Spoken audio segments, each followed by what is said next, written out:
Nous sommes dimanche et nous sommes le 11 octobre. Bienvenue sur la chaîne, voici le TV 168.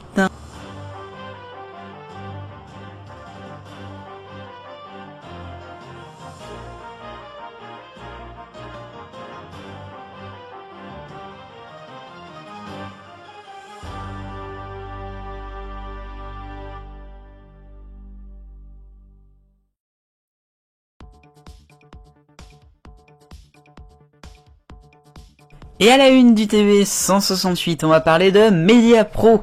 Ah, c'est une énorme surprise. Mais oui, parce que le groupe n'a pas encore fini de faire parler de lui. Il a, vous le savez, les droits de la Ligue 1 et de la Ligue 2, enfin les meilleurs, depuis le début de la saison. Il l'avait acheté il y a 2 ans pour 800 millions d'euros, et maintenant ça a créé la chaîne Téléfoot. Eh bien, ça va très mal, puisque la Ligue n'a pas été payée. Pour le mois de septembre, le 6 octobre, il devait avoir quand même ne serait-ce que 172 millions d'euros. Eh bien, ils ne les ont pas eu et Mediapro demande un délai. Faut le faire. Tout ça sous contexte de crise sanitaire, en disant qu'il n'y a pas assez d'abonnés. C'est que c'est tout simplement un échec cuisant. Mediapro, bravo. Et oui, ils avaient quand même payé 800 millions d'euros les droits. Donc c'était quand même énorme. C'était évident qu'ils allaient jamais réussir. Il faut environ plus de 3 millions d'abonnés pour rentrer dans les frais. Ils ont même pas, je crois, 1 million, même pas 500 000, je crois même. Donc voilà, c'est honteux. Donc du coup, la Ligue ne sait pas ce qu'elle va faire, surtout qu'elle doit payer des clubs à la fin du mois. Donc est-ce qu'elle va avoir ces plus de 170 millions d'euros, ou est-ce qu'elle va pas les avoir de Mediapro? C'est toute la question. En tout cas, ça va pas améliorer les relations, et ça va surtout faire du pain béni pour Canal, qui pourrait très bien récupérer les droits, peut-être dès le mois de janvier, qui sait.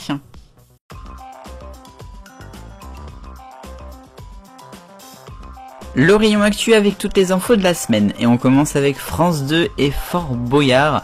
Ça fait plusieurs semaines que les tigres sont en danger, les tigres de la salle du trésor et de Felindra, à cause notamment des animaux maintenant à la télévision et dans le cirque en général.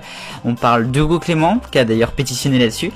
Et bien, Adventureline Productions a annoncé cette semaine que les tigres, les 2 qui restent, ne seront pas remplacés à leur retraite, sachant qu'il y en a un qui vient tout juste d'arriver. Dans l'actualité TF1, hier soir, c'était la finale de The Voice Kids, et c'était sans Jennifer, qui a été un petit peu mise en quarantaine entre guillemets, puisque symptômes Covid oblige. J'en profite pour dire que ce n'est pas la seule émission qui a été touchée par ça depuis quelques temps. On pense à la quotidienne de France 5, mais il y a d'autres chaînes en ce moment de plus en plus qui sont obligées de faire ça. Et par exemple à la radio, il y a les équipes de Coé sur Énergie. Et puis on va rester sur TF1 avec un nouvel habillage. Et oui, alors c'est pas du tout officiel et c'est pas du tout confirmé ni confirmable pour le moment, mais il se pourrait très sérieusement qu'il y aurait un nouvel habillage pour la chaîne TF1 à partir de janvier 2021. C'est Harry Roselmack cette semaine qui a posté une photo sur son compte Insta en disant tournage d'un nouvel habillage pour TF1. Voilà, bon maintenant c'est affaire à suivre.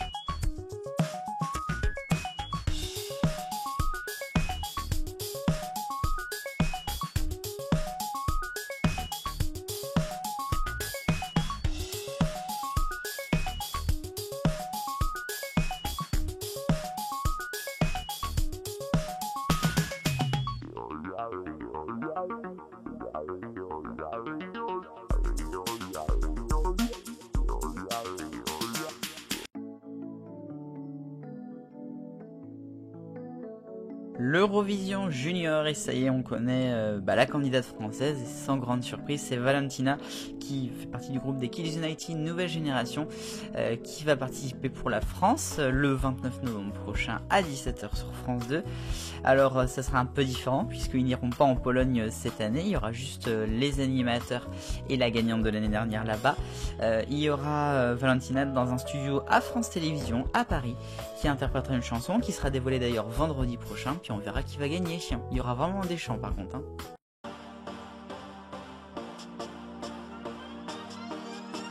Passion, habillage maintenant avec ITV, tiens le retour avec deux nouveaux idents à vous montrer puisque j'avais pas eu le temps de vous montrer celui de la semaine dernière, de Ahmed Mai et de Alfie Fingus, les deux. En fait c'est dans le cadre du Black History Month, c'est le mois de l'histoire des personnes de couleur, des personnes noires. C'est un peu un phénomène de société depuis quelques temps en Angleterre, et donc toutes les semaines il y aura un nouvel ident jusqu'à la fin du mois à cet effet.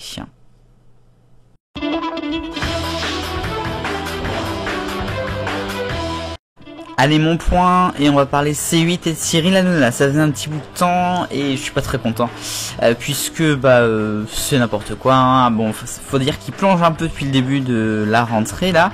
Il y a eu quand même 1 million de téléspectateurs je crois cette semaine, mais c'est à cause de son découpage, hein, puisque la partie avec 1 million de téléspectateurs dure 12 minutes à 21h, donc bon, c'est pas vraiment intéressant. Alors justement, c'est mon point parce que cette semaine il a fait encore plus fort puisqu'il a réussi à découper ses émissions en 8 fois.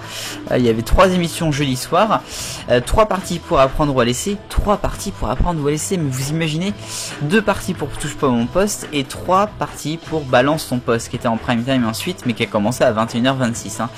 Donc voilà, je suis un tout petit peu énervé et je trouve ça juste dégueulasse, et après monsieur va aller dire oh là là je suis le meilleur. Et ouais. La question 168 de la semaine dernière, aimez-vous Spectaculaire, la nouvelle édition de France 2 présentée par Jean-Marc Généreux? Vous avez été plutôt mitigé, hein, avec une plus ou moins et indifférence qui arrive en première position, indifférence, vous avez bien entendu. Puis ensuite j'aime bien, ça change de Nagui, et j'adore. Alors vous pouvez voter pour la nouvelle question, le lien est dans la description.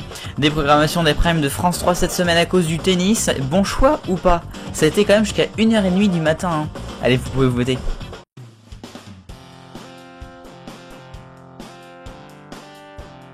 Mon agenda pour la semaine prochaine à la télé et à partir de demain soir et en accès sur M6, c'est le retour de Objectif Top Chef pour la saison 6 avec Philippe Etchebest. Mardi sur France 3, le rouleau compresseur, Capitaine Marlowe en inédit, c'est le retour et ça va faire des merveilles. Et puis mercredi soir sur LCP Public Sénat, c'est une soirée spéciale consacrée aux 20 ans des chaînes parlementaires. Et voilà, c'est tout pour moi pour aujourd'hui. Merci de votre fidélité comme chaque dimanche à mon émission. J'espère que ça vous a plu. N'hésitez pas comme d'habitude à laisser un petit avis dans les commentaires. On se retrouve dimanche prochain pour la suite. Vive le bonheur, on est tous des millions de copains. Salut.